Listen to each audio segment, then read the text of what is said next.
Peggy 32. Bon, salut, c'est Romu. Alors aujourd'hui, on va faire le point sur les mini-consoles rétro qui sont sorties. Alors je possède pas toutes les consoles rétro mini, mais j'en ai quand même pas mal.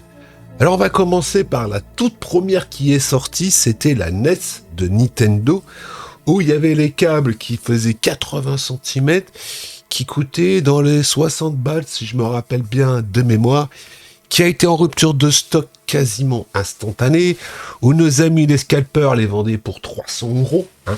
Alors moi à l'époque, j'avais pas craqué et j'ai toujours pas craqué. J'en ai vu une NES mini qui se baladait dans un magasin, mais à 60 €, j'ai dit non. Ah, non. Donc non merci pour moi. Alors excuse-moi, j'enlève ma genouillère parce que voilà, j'ai mal. Donc voilà, alors revenons à nos moutons. Alors après la SNES Mini est sortie la Super NES Mini. Alors la Super NES Mini, tu vois, c'est ça. Ça, c'est la version officielle Nintendo. Mais ça, c'est la version américaine.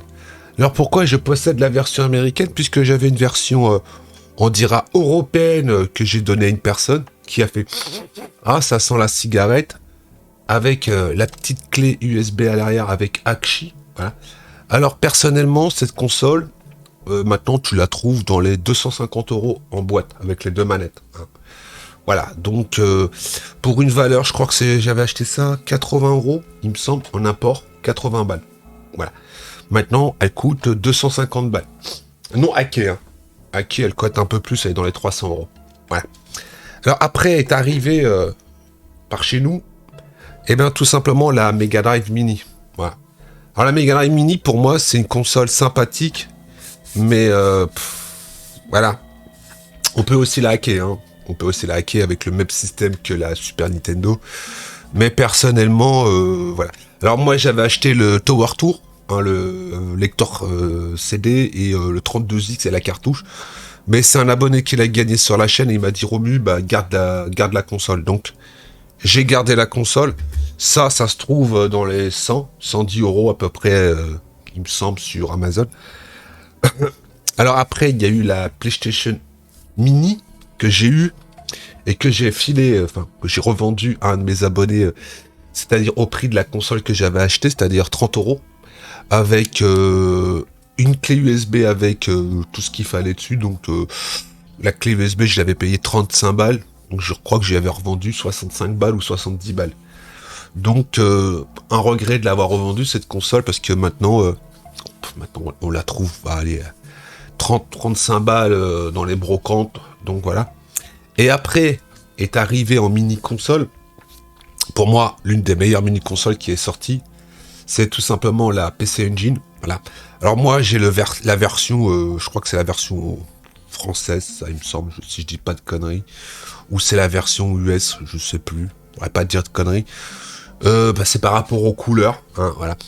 Alors celle-là aussi, tu peux la hacker, hein, tu peux la hacker, mais est-ce que ça vaut la peine de le hacker, ce truc-là? Je pense que le mieux, moi j'ai ma Mega Drive qui est d'origine, elle est complètement d'origine. Ah, il me manque le petit truc en dessous qui doit être dans la boîte, voilà, où tu pouvais mettre le méga CD. Et j'ai la PC Engine. Alors la PC Engine coûte beaucoup plus cher que les autres consoles. Je crois que ça, j'ai acheté ça 90 €. Ouais, 90 € ça. Mais cette console, franchement, elle est au taquet. Surtout si tu as, comme moi, le petit adaptateur. Je sais même plus il est où. Ouais, j'ai la manette pour jouer avec la manette sans fil que j'ai acheté. Je crois que j'avais acheté 110 balles. La console, la manette avec le dongle Bluetooth que tu mets dessus. Donc franchement, si t'as pas eu la console d'époque, je pense que il faut l'avoir ça dans sa collection. Alors oui, c'est des petites consoles qui payent pas de mine, mais si tu mets ça sur des étagères, bah ça fait le job, hein, surtout si t'as la vraie, quoi. Voilà. Alors moi, je voulais une Super Nintendo américaine. J'ai racheté une Super Famicom, mais le prix c'est exorbitant, c'est 300 € la console. 300 € non jaunis en boîte. Ah, non, c'est bon quoi. Que moi, ma Super Famicom, je l'ai payé quoi, 120 € je crois. Donc voilà. Et puis, on va passer aussi sur un truc qui est sympathique. Franchement, si vous faites de l'émulation, vous avez aussi le Nespi 400. Voilà. C'est un clavier que tu peux servir aussi comme box de rétro gaming. Tu peux t'en servir comme un media center. Là-dedans, il y a 4 Go de RAM. T'installes ce qu'il faut, puis en plus, à l'arrière, les connectiques, c'est au taquet. Et en plus, le gros avantage de ce truc-là, c'est que ce truc-là, il n'y a pas de ventilateur. C'est que du passif, donc voilà. Et d'origine, il tourne un peu plus haut qu'un Pi 4 classique, hein, de 2 Go, ou même de 4 Go, donc voilà. Mais personnellement, pour moi, quelle est la meilleure console rétro gaming mini? Bon, on va pas parler des autres, hein, la Neo Geo Mini, toutes les autres merdes qui sont sorties, la Astro City, enfin tous ces trucs-là qui sortent et qui coûtent de plus en plus cher. Bah personnellement pour moi, la Neo Geo Mini, je l'ai testé, je suis pas fan, hein, je suis vraiment pas fan. C'est joli pour la collection, ouais, mais pas pour y jouer parce que jouer sur un petit écran comme ça, voilà.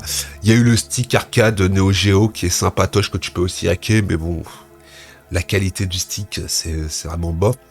Il y a eu aussi le stick de Capcom. Alors le stick de Capcom est très qualitatif, mais le prix s'en ressent, voilà, donc voilà. Mais si tu dois avoir une mini console chez toi, une seule, bah c'est à toi de décider. Hein. Qu'est-ce qui t'a marqué? La Mega Drive? Pour moi, personnellement, la Mega Drive, je l'ai acheté parce que je l'ai trouvé sympa, sinon voilà. La Super Nintendo Mini, il y a moins de jeux que dans la Mega Drive. C'est vrai, hein, la Nintendo Mini, si tu la hack pas, voilà quoi. Moi là-dedans, j'ai 9000 jeux, hein, donc j'ai de quoi faire. Voilà. La PC Engine Mini, bah pour moi, si t'en as qu'une seule à acheter, achète la PC Engine Mini. Voilà. Ça te permettra de découvrir la console si tu l'as pas eu à l'époque. Moi, je l'avais pas eu à l'époque. Je connaissais beaucoup de jeux qui étaient dedans, mais personnellement, elle est vraiment qualitative cette console. Pour moi, la PC Engine Mini, c'est vraiment... Ça a été une bonne surprise. Le plastique, il est de bonne facture. Hein. De toute façon, généralement, pour moi, celle qui ressemble vraiment le moins, c'est la Super Nintendo. Parce que, quelle idée de nous avoir mis une trappe à la con, là, comme ça, là. Ça. Hein. Une trappe qui tient avec un truc tout pourri. Voilà. Enfin bon, la Mega Drive, c'est tout simplement des ports USB en façade classique, tu vois. Et elle ressemble vraiment à celle d'origine, hein. Voilà. Il y a même le petit bouton. Le seul truc qui manque dessus, c'est le jack en façade. Alors, est-ce que, comme bientôt SNK va prendre la parole au mois de septembre, là, je sais plus c'est quand. C'est au mois de septembre, il me semble, en fin du mois de septembre, c'est pour le Tokyo Game Show qui sera tout en version, comment on va dire, vidéo. Ce sera que des lives à la con. Il y aura pas de personne là-bas parce que ça a été annulé à cause du Covid. Est-ce que SNK va pas nous sortir une mini console, une mini Neo Geo AES? Alors là, je suis comme un bobé, j'achète direct parce qu'il y a eu des Neo Geo en réédition, hein, la Neo Geo Mini qui était une console mini avec un dock qui ressemblait à la Neo Geo classique avec les sticks en USB. Les sticks en USB sont pas de mauvaise facture, faut pas dire, ils sont vraiment pas mauvais, les sticks Neo Geo, la Neo Geo X. Mais bon, la console, voilà, il y avait un son pas terrible, l'émulation était pas top. Donc quand tu jouais sur ta télé, c'était pas... ça faisait le job, mais bon, c'était pas non plus folichon. Alors est-ce qu'il faut acheter toutes ces mini consoles? Bah c'est toujours pareil, hein. Ça dépend si t'es un fanboy ou pas. Moi personnellement, je les ai achetés parce que ça me rappelle des bons souvenirs. Je suis un pigeon, j'avoue que je suis un pigeon. J'essaie aussi là de me récupérer une PS1 mini, comme ça je les aurai tous. Mais je prendrai pas une Astro City, non, toutes ces consoles-là, je trouve ça trop cher.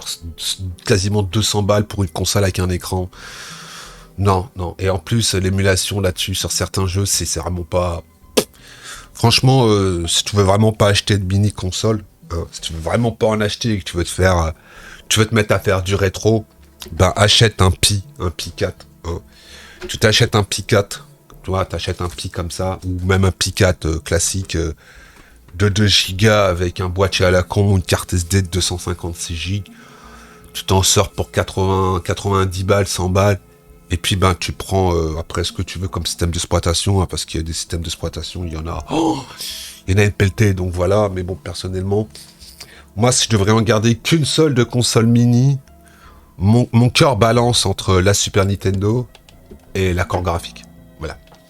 Parce que l'accord graphique, pour moi, ça a été une très très bonne surprise. Voilà.